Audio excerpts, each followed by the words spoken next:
What's going on, YouTube? Ferocity here. I hope you guys are doing well. I've been doing a lot of reflecting on yesterday's video, and I wanted to know where all of that emotion came from. And frankly, it comes from a place of passion. I'm passionate and loyal to the Call of Duty franchise, but I feel extremely disrespected right now by Activision, by Microsoft, by Sledgehammer, by Infinity Ward, by companies that just don't seem to care about that loyalty. Companies that want to take advantage of that loyalty and want to try to push you to just spend. Give me more and I'll give you less. And it's just not a business proposition that I'm willing to reward. This consistent disrespect is not something I'm willing to reward or even go along with anymore. And that's why I think my emotions funneled over yesterday. I went a little too far. I'll be honest with that. I don't regret the video. I don't regret anything I said. It was emotions that I had that are all pertaining to this franchise that you and I love, that you and I want better for. And it's hard not to see some trends in gaming that are trying to push the boundaries of how much greed we can put into games. I mean, Ubisoft came out and actively talked about you not owning anything. And we're all supposed to be okay with that. Call of Duty is giving us these cosmetics, and sure, you own them, but once the new game comes out, do you really care? Once the next new shiny cosmetic comes out, do you really care? No. It's cool for the moment, but it doesn't add anything to the depth of the gameplay. It doesn't add anything to the experience that you have on screen. It does not enhance what you're playing, and that's the main argument. And when you're consistently updating the game to a point where you're trying to perfect everything, when you constantly and consistently release updates that are broken, it's unacceptable. There is a layer of responsibility and accountability that needs to be upheld from the developers. Sure, you can think of us all as morons. You can think of us all as pockets to steal from. Sure, fine, I can live with that. But what I can't live with is you releasing things that are broken and not taking any accountability for it. It's unexplainable. You want to try to shoo it all under the rug, pretend it didn't happen. Oh no, I broke a window, but don't worry, I'll cover it up. It's not okay, and it's behavior that fundamentally needs to change. Things need to get better. And I don't know if they ever will. And that's why videos like yesterday are made. Because these feelings reach a boiling point, and at some point they're going to spill over. At some point, this community is going to get fed up. I don't know when it's going to happen. For some, they've already hit their boiling point. They're already spilling over. They've already quit. They've already left the franchise altogether. But for others like myself that are sitting here, remaining critical, remaining honest, and trying to pull this franchise back from the brink of extinction, we're going to get fed up too. We're going to go and explore other games. We're going to go and see what XDefiant has to offer, what Rainbow Six Siege has, maybe what Halo Infinite offers. We might just abandon the game altogether. And guess what? The people that you have addicted to your current battle pass system, to your current cosmetic system, and eventually, you hope, at least I hope, that they grow out of it. They look and they become as critical as I've become, as many in this community have become, and start to see it for what it is, as pure greed, as an exchange that doesn't reward the player in any way, shape, or form. Sure, you get this cool cosmetic that is obsolete almost as soon as you get it, and on top of it, the money that you're giving Activision doesn't make the game better. Instead, what it leads to is 1,900 employees losing their jobs.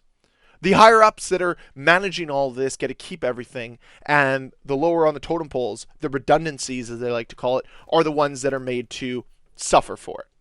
And it's really disheartening, and it's really disappointing, because I'm watching this. I'm watching the fall of Call of Duty in real time, and I'm trying my darndest to say, we please stop?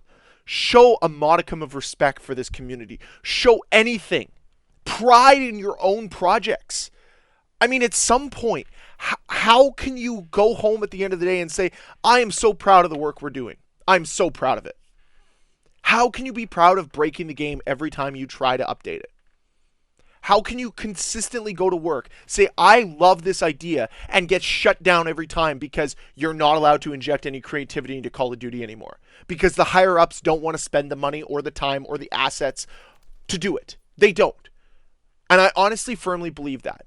There are developers that are working currently in Activision, whether it's for Sledgehammer, Activision, Infinity Ward, or Treyarch, that are extremely talented and creative people. And they are being restricted by Activision, by the higher ups, because the ideas they have actually require some effort to execute. And that lack of attention to detail and that lack of willingness to push the boundaries is what is going to make Call of Duty continue to feel stale year in and year out.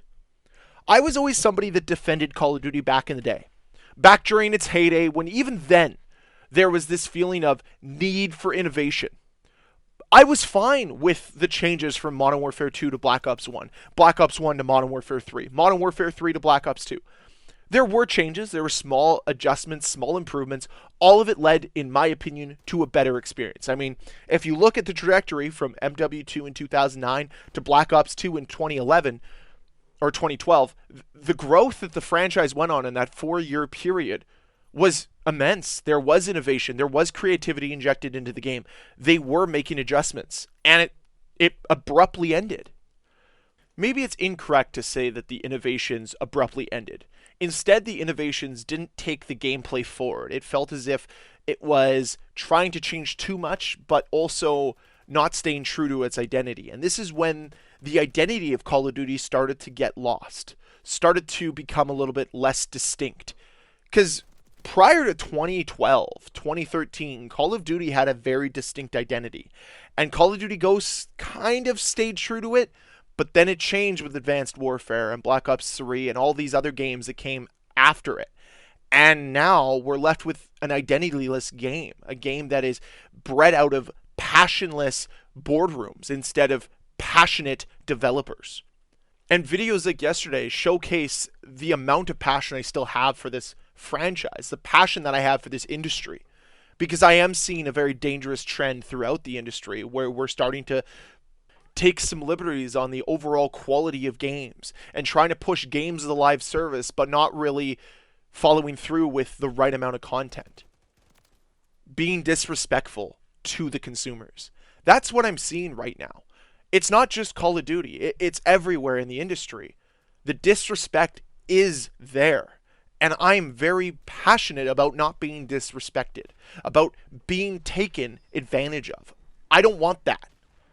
I want a company to want my money by making great games, by making great forms of entertainment.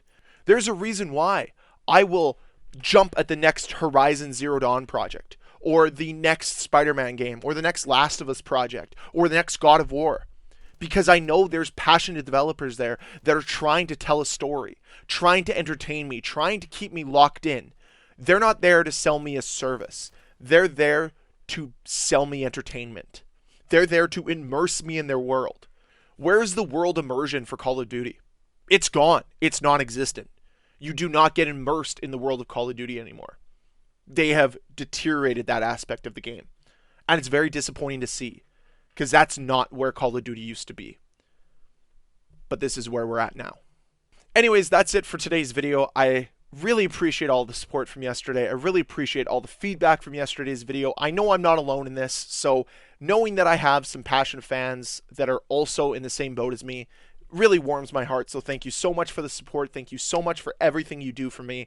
If you enjoyed this video, please hit that like button. If you're new here or you've been lurking for a little while, hit that subscribe button. It's free, and you get to see every video that I make every single day.